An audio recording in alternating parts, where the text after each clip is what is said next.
Oh, and I think we got distracted earlier, but you were asking me about how I got into dancing or something like that? Yeah, well, I was going to ask you how you got into dancing, and I had another question, but first, this your closer right here. You want to introduce yourself to the people? Yes. Hey, y'all. I am GemiJhay, but a lot of people know me as Gemini. GemiJhay is my music, my artist persona, and then Gemini is my entertainer, dancer persona. I have been in Houston for 5 years. I moved here from Virginia. I'm the exotic fairy god sister. The exotic I'm a fairy mom, a boy mom. This is awkward. What do I? So how did you get into? Well, okay. My first question, because this leads into dance. You say like when people ask you what you do, you say like, oh, I dance. You say I strip. What do you say? I say I dance. Okay. So was it like before you started it? Was it like stigmatized to you? Like was it like the negative connotation of it? Like oh no, like that's a stripper. Like was it like that kind of thing, or did you never see it like that? I definitely realized it was taboo, but I didn't really have any thoughts on it at first. Like the strip club was definitely something that like I was acutely aware of it, but like I didn't grow up knowing about what a strip club was. Like when I found out about it, I got into it shortly after. So I really started in the after hour life. Oh, so you were already like as soon as you you went to after hours before you found out what a strip club was? Okay, so it all started, I was working at a call center and I ended up It all started for real. Call center? I started at the call center and I got my own car. I was co-signing on the car with my dad, but I had got in trouble with the law or whatever. And he kept taking my rights, kept taking my keys. So I was like, you know what? As it should. As he should. Yes, as I kept messing up. So I went and bought my own car. So I'm like, yeah, won't. But then he was like, oh yeah, you can pay your own insurance, your own phone bill. All of that fell on me at one time. So that little call center check dried up immediately. And I probably went through 2 pay periods and me and my homeboy was just sitting in the car talking. I was like, I gotta figure out another way to make some money. Like my dad, he was mad at me because I had got like a weed charge. And we were still living on the military base. So You got a weed charge in Virginia. The hottest place to Texas. do it. Well, they ended up not officially charging me, but I had got pulled over and caught with it, and I was supposed to go to trial and stuff. But The weed laws are bad over there, or were? worse. They I are didn't know that. so damn strict there. It's not even funny.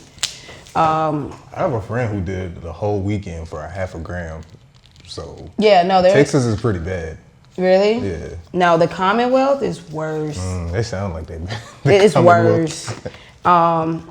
So my homeboy that I was working with, he was like, oh, I know somebody, he be doing like after hours, you know, you could maybe try that. And I'm like, what's the after hours? He's like, you know, you pretty much just dance and they throw money. And I'm like, okay.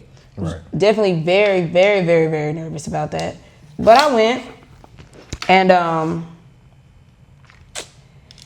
it was definitely an experience. It was very intimidating at first, but I think I had probably made like $100 the first time, and it was maybe in like a 2-hour span, and that blew my mind. Yeah. I'm $50 used an to hour? making $9.43 an hour, waiting 2 weeks overtime, and my check is like $900. I'm like, I just made $100 in 2 hours. What? But, and I was conflicted though, because a lot of the girls in there, they were kind of more wide open. So they were like going to the back to do extras and stuff. I was just kind of. Did you not know about that, or you were like, did you come in with like the strict line of, okay, I'm not doing any selling of sex? Well, yeah, I knew I just wanted to dance. See, I'm actually a trained dancer. I've been taking dance classes since I was 5. Okay. So whether it was in the strip club or not, I've always be danced. Yeah, making dance videos, dancing at the gas station. Like when you in the club and it's the people in the middle and everybody's hey and they dancing, that be me and my friends. Did you do like ballet, jazz? Like what type of dancing were you doing? Hip hop, contemporary, jazz. I I don't know why I never got into ballet, but I regret not doing it now as an adult.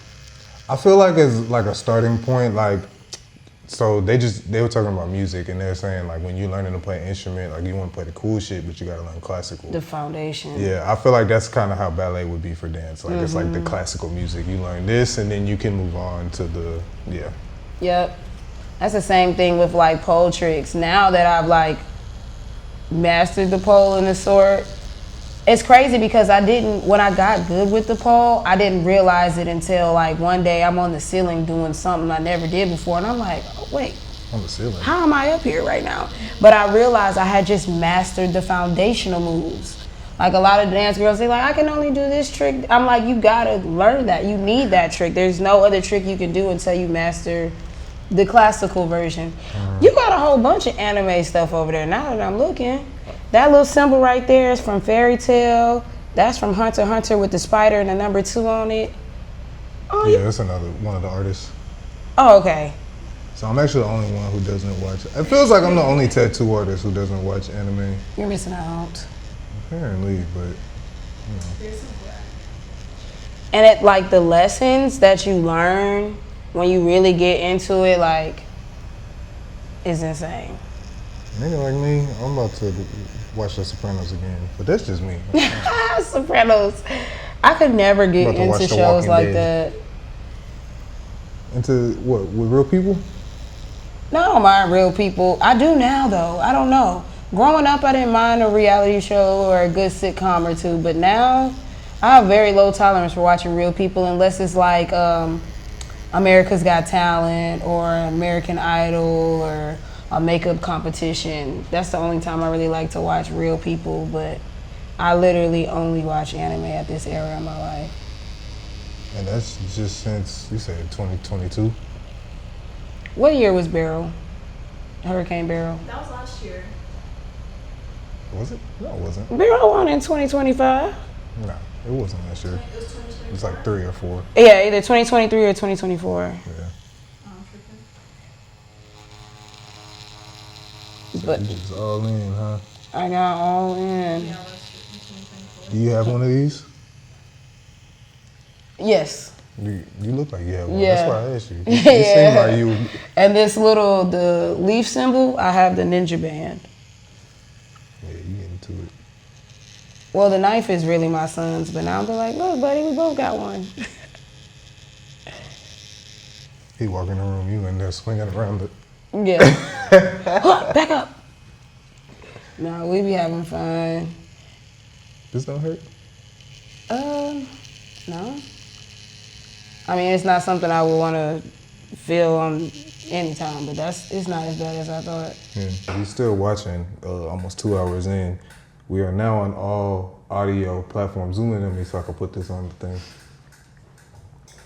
Dear listeners, Apple Music, Spotify, every other audio podcast platform, we are now there. Look up Client Conversations. We're working our best. Our team is small, but we're trying to get all 60-something of the episodes on there just for you to listen to. I know some of y'all can't get the visual. You at work, you know what I'm saying? Your boss tripping, y'all looking at your phone. It's cool. I got you on the audio, Apple Music, Spotify, wherever you listen to podcasts, Client Conversations. Check us out.